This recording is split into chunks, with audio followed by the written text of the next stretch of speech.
መጽሐፌን ቀጠልኩኝ። የፊልጵስዩስ መልእክት። የፊልጵስዩስ ሰዎች በግሌ በጣም የምወዳቸው ሰዎች ናቸው። ይህንን መልእክት የት ሆኜ እንደጻፍኩ ታውቃላችሁ? እስር ቤት ውስጥ። የጻፍኩት መልእክት ግን ስለ ደስታ ብቻ ነው የሚያወራው። በሰንሰለት ብታሰርም እንዲህ የሚል መልእክት ጻፍኩኝ። ሁልጊዜ በጌታ ደስ ይበላችሁ። ደግሜ እላለሁ ደስ ይበላችሁ። ይህ መልእክት ደስታ ሁኔታ ላይ የተመሰረተ እንዳልሆነ ካላሳያችሁ ምን ሊያሳያችሁ ይችላል? ደስታ ማለት ሁሉ ነገር እንዳቀድከው ሆነልህ ማለት አይደለም። ይልቁንም ደስታ ምንም ነገር ቢፈጠር እግዚአብሔር ካንተ ጋር እንደሆነ ስታውቅ የምታገኘው ነው። እስር ቤት እንኳን እያለሁ ደስተኛ ነበርኩኝ፣ ምክንያቱም ክርስቶስ ከኔ ጋር እንዳለ ስለማውቅ። ለፊልጵስዩስ ሰዎች ከጻፍኩት መልእክት ስለ አንዱ ጥቅስ ልንገራችሁ። ይህ ጥቅስ በብዙ ቤት ተለጥፎ ይታያል። ጥቅሱም ኃይልን በሚሰጠኝ በክርስቶስ ሁሉን ማድረግ እችላለሁ የሚል ነው።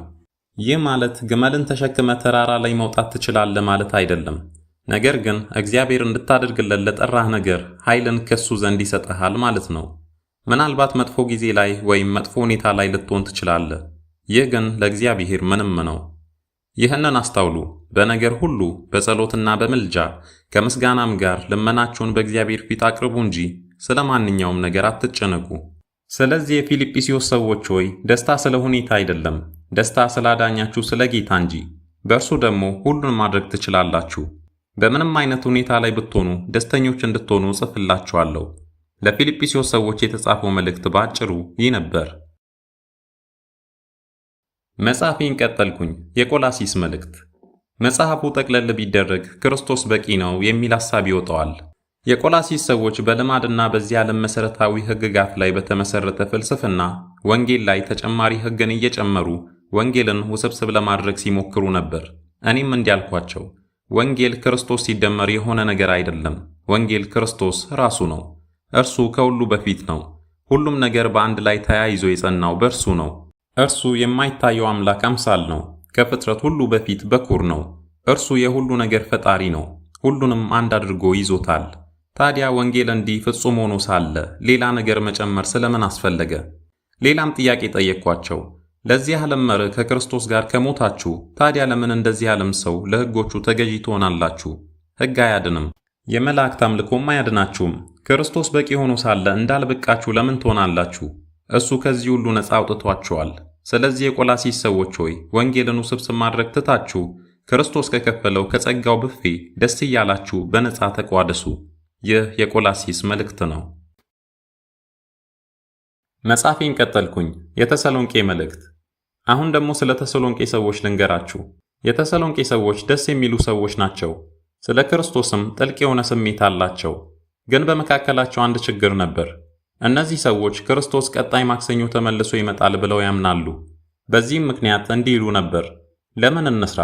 ለምንስ ሰብል እንትከል? ክርስቶስ እየመጣ ነው። እኔ ግን እንዲህ አልኳቸው፣ የተሰሎንቄ ሰዎች ሆይ ጉጉታችሁን ወድጄላችኋለሁ።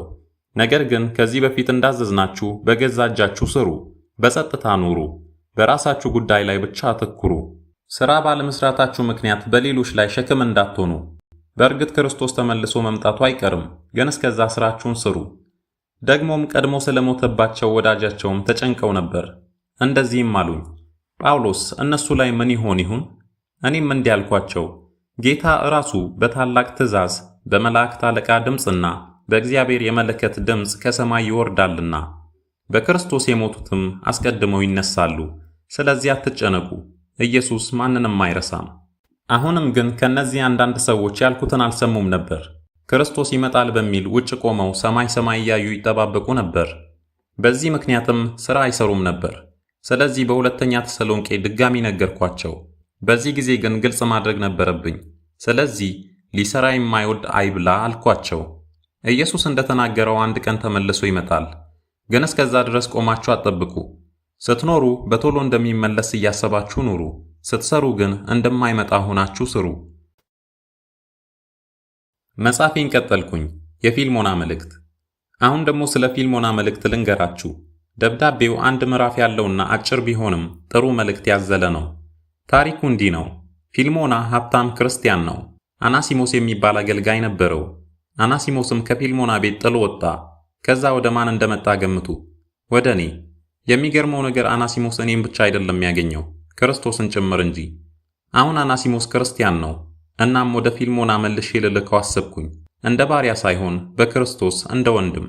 ስለዚህ ለፊልሞና እንዲህ ብዬ ጻፍኩኝ፣ ምናልባት ለጥቂት ጊዜ ካንተ የተለየው ተቀብለ ለዘለቄታው አንተ ዘንድ እንድታቆየው ነው። ከእንግዲህ ወዲህ ግን እንደ ባሪያ ሳይሆን ከባሪያ በላይ የሆነ ተወዳጅ ወንድም ነው። ለእኔ ተወዳጅ ነው፣ ለአንተ ግን በሥጋም በጌታም ይበልጥ ተወዳጅ ነው። ደግሞ ምናልባት ፊልሞና አዝኖበትም ከሆነ በሚል እንዲህ ብዬ ጻፍኩለት፣ አንተን የበደለ ነገር ቢኖር ወይም ያንተ ብድር ቢኖርበት በእኔ ላይ ቁጠረው። አዎን የአናሲሞስን ዕዳ በእኔ ላይ አስቀመጥኩኝ። ጸጋ ማለት እንዲህ ነው። ክርስቶስም ለእኛ ያደረገው እንዲህ ነበር። ከዛ ምን እንደተፈጠረ ገምቱ። ፊልሞና ይቅርታ አደረገለት፣ አናሲሞስንም ተቀበለው። ከጊዜያትም በኋላ አናሲሞስ የቤተ ክርስቲያን መሪ ሆነ። የፊልሞና መልእክት ጸጋን በድርጊት ያሳየናል። መጻፌን ቀጠልኩኝ። የቲቶ መልእክት። መልካም ወዳጄን ቲቶ ያልተስተካከለውን እንዲያስተካክል ቀርጤስ በምትባል ደሴት ላይ ትቼው ነበር የመጣሁት። ስለ ቀርጤስ ሰዎች ልንገራችሁ። እነዚህ ሰዎች በጣም መጥፎ ሰዎች ናቸው። ከራሳቸው ነቢያት አንዱ ስለ እነሱ ሲናገር የቀርጤስ ሰዎች ዘውትር ውሸታሞች፣ ክፉ አውሬዎችና ሰነፍ ሆዳሞች ናቸው ብሏል። የምስክርነቱ እውነት ነው። ስለዚህ ለቲቶ እንዲያልኩት አጥብቀ ገስጻቸው። ይኸውም ትክክለኛ እምነት እንዲኖራቸውና የአይሁድን ተረት ወይም ከእውነት የራቁትን ሰዎች ትእዛዝ እንዳያዳምጡ ነው። መንገዳቸው ቀና እንዲሆን አስተምራቸው። መልካም መሪዎችም ይሾሙ። ድነት የሚገኝበት የእግዚአብሔር ጸጋ ለሰዎች ሁሉ ተገልጧልና። ይህም ጸጋ በኃጢአት መኖርና ዓለማዊ ምኞትን ክደን በአሁኑ ዘመናችን ራሳችንን በመግዛትና በጽድቅ በእውነተኛ መንፈሳዊ ሕይወት እንድንኖር ያስተምረናል። ይህ ማለት ባጭሩ ሰነፍና አላዋቂ መሆንን ትተን ክርስቶስን ብቻ መከተል እንደሚያስፈልገን ይነግረናል። ስለ መሪዎች ደግሞ ምን አይነት መሪ መሾም እንዳለበት ዝርዝሩን ጽፌለት ነበር።